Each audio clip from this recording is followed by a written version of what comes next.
de Dieu, en compagnie du coach Odette Dossa, présidente Fiad Huida, se retrouve ce vendredi 16 juin dans la salle Wisdom Yonsunu pour vivre la spéciale clinique de santé et du bien-être. À l'ouverture de cette rencontre, deux orateurs s'illustrent grandiosement dans l'hymne national et le credo. Il s'agit de l'ambassadeur Claude Alossoron, officier principal de police, et de monsieur Stanislas Kadja, maraîcher. On suit avec courage.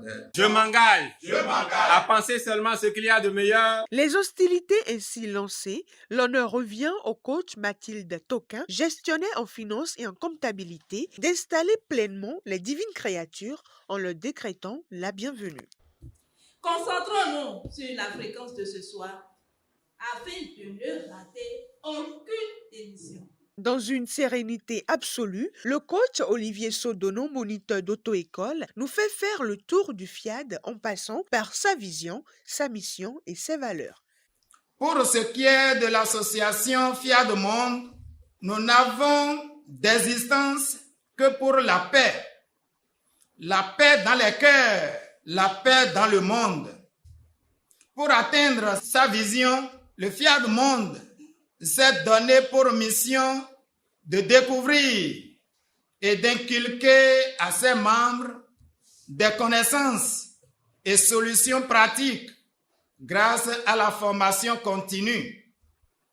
En effet, lorsque la connaissance apparaît, elle ne peut avoir de place pour la haine et ses acolytes. À ce rendez-vous de partage sous inspiration divine, le coach Valais Boko, technicien en mécanique, fortifie notre foi avec son exhortation qu'il intitule « La maîtrise de soi ». La maîtrise de soi est une qualité reconnue et recherchée.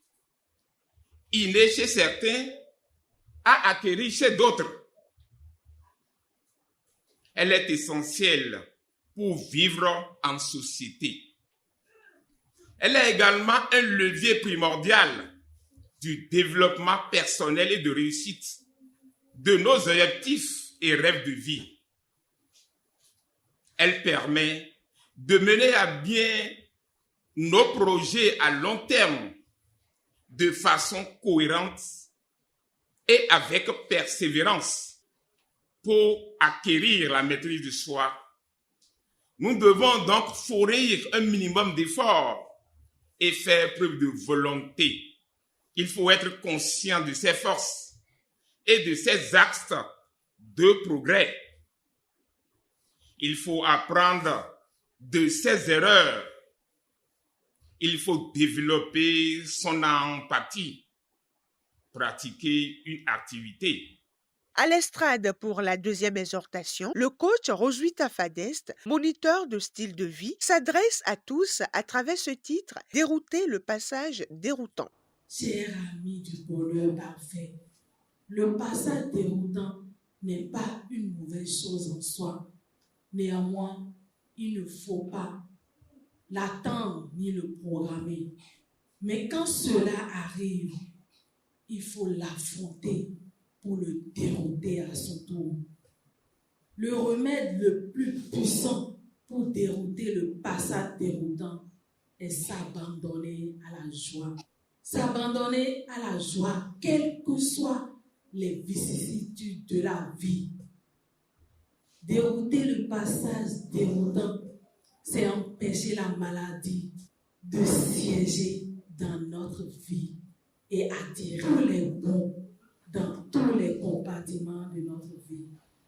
Une fluide réflexion s'installe à travers l'inspirante thématique du jour formulée « S'abandonner à la joie pour rencontrer Dieu ». Un thème décortiqué avec soin par le coach Odette Dossa, gestionnaire financière.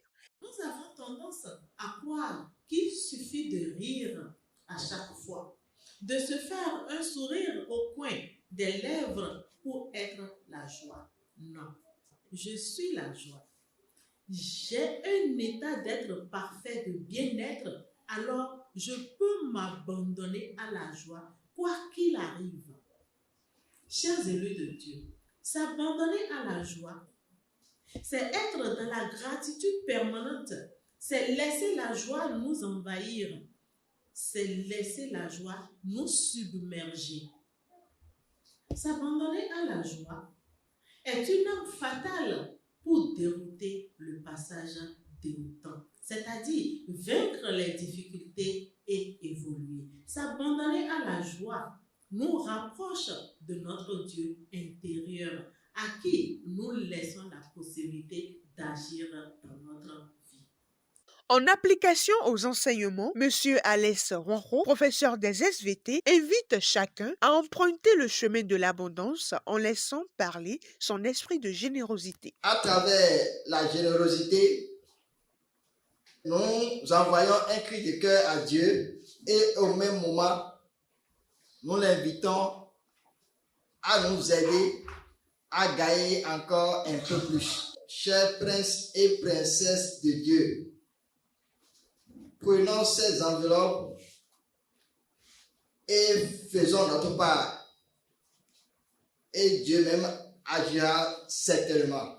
Un nouvel air souffle dans la vie de chacun des privilégiés présents à cette soirée. Avec décision d'être présent la semaine prochaine, ils s'abandonnent à la joie pour rencontrer Dieu dans tous les domaines de leur vie.